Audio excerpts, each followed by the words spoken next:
नमस्कार, उत्तराखंड टाइम्स से मैं निशा रावत आप सभी को स्वागत करती हूँ। आज हम आपको ले चलते हैं देहरादून के ऐतिहासिक धरोहर घंटाघर की ओर। देहरादून के बीचों बीच राजपुर रोड की रौनक का केंद्र बिंदु है घंटाघर। ये सिर्फ समय बताने वाला कोई यंत्र नहीं, बल्कि शहर की धड़कन, इतिहास का साक्षी और भविष्य की उम्मीदों का प्रतीक है। 1948 में तत्कालीन राज्यपाल सरोजनी नायडू द्वारा इसकी नींव रखी गई थी और 1953 में ये गौरवशाली इमारत बनकर खड़ी हो गई। कोनी आकार का यह घंटाघर अपनी अनूठी बनावट के लिए जाना जाता है। इसके 6 मुखों पर लगी घड़ियां दिन रात शहरवासियों को सही समय बताती है। सुबह की किरणें सबसे पहले इसी पर पड़ती हैं। मानो सूर्य देवता भी शहर को जगाने का संदेश सबसे पहले घंटाघर को ही देते हैं। शाम ढलते ही रंगीन रोशनी इसकी खूबसूरती को और निखार देती है, जो दूर से ही शहर को रोशन करती है।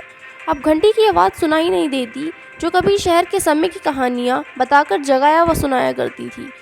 फिर भी घंटाघर की खामोशी में एक नई कहानी छुपी है, जो बीते कल की याद दिलाती है। देहरादून का घंटाघर हम सब लोगों की यादों में बसा हुआ है। इसका शिलान्यास उत्तर प्रदेश की तत्कालीन राज्यपाल सरोजिनी नायडू जी ने हिंदुस्तान की आज़ादी के बाद 1948 में किया था। इसके पास में एक पीपल का पेड़ है, जो इससे पुराना है और वो भी इसके साथ साथ हमारी यादों से जुड़ा हुआ है। कहा जाता है कि जब इसकी घंटियाँ बजती थी, घंटाघर में जो घड़ियाँ हैं, तो वो 1.5-2 किलोमीटर तक उसकी आवाज़ सुनाई देती थी। लेकिन शहर में आजकल प्रदूषण इतना है कि वो जो आवाज़ है उसकी बहुत कम दूर तक सुनाई देती है। ये घंटाघर जब हम देहरादून से बाहर चले जाते हैं, जो लोग बच जाते हैं, तो इस घंटाघर को याद करते हुए ही लोग इस शहर को भी याद करते हैं। 2 पंक्तियाँ मेरी हैं इस घंटाघर को लेकर, तो वो मैं सुनाना चाहता हूँ कि महानगरों की कल्चर ने यहाँ सब कुछ बदल डाला। महानगरों की कल्चर ने यहाँ सब कुछ बदल डाला। एक घंटाघर पुराना है तो कुछ यादें पुरानी हैं। एक घंटाघर पुराना है तो कुछ यादें पुरानी। देहरादून का घंटाघर, जिसे टाउन हॉल क्लॉक टावर के नाम से भी जाना जाता है, शहर के सबसे प्रतिष्ठित स्थलों में से एक है। इसका निर्माण 1953 में हुआ था और यह उस समय के लोकप्रिय इंडो गॉथिक शैली को प्रदर्शित करता है।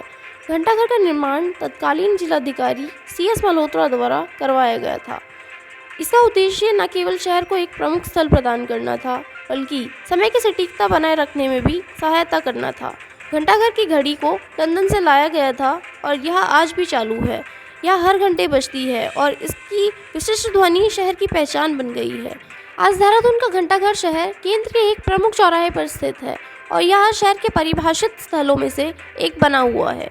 यह न केवल समय बताने वाला कोई साधन है, बल्कि यह एक महत्वपूर्ण मील का पत्थर और एक लोकप्रिय बैठक स्थल भी है। घंटाघर के आसपास का क्षेत्र अक्सर स्थानीय लोगों और पर्यटकों से गुलजार रहता है। शाम के समय घंटाघर को रोशनी से जगमगाया जाता है और इसे और भी आकर्षक बना देते हैं।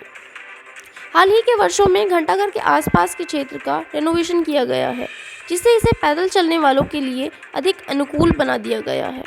यह क्षेत्र अब खाने की गाड़ियाँ और दुकानों से भी सुसज्जित है, जो इसे एक लोकप्रिय हैंगआउट स्थल बनाता है।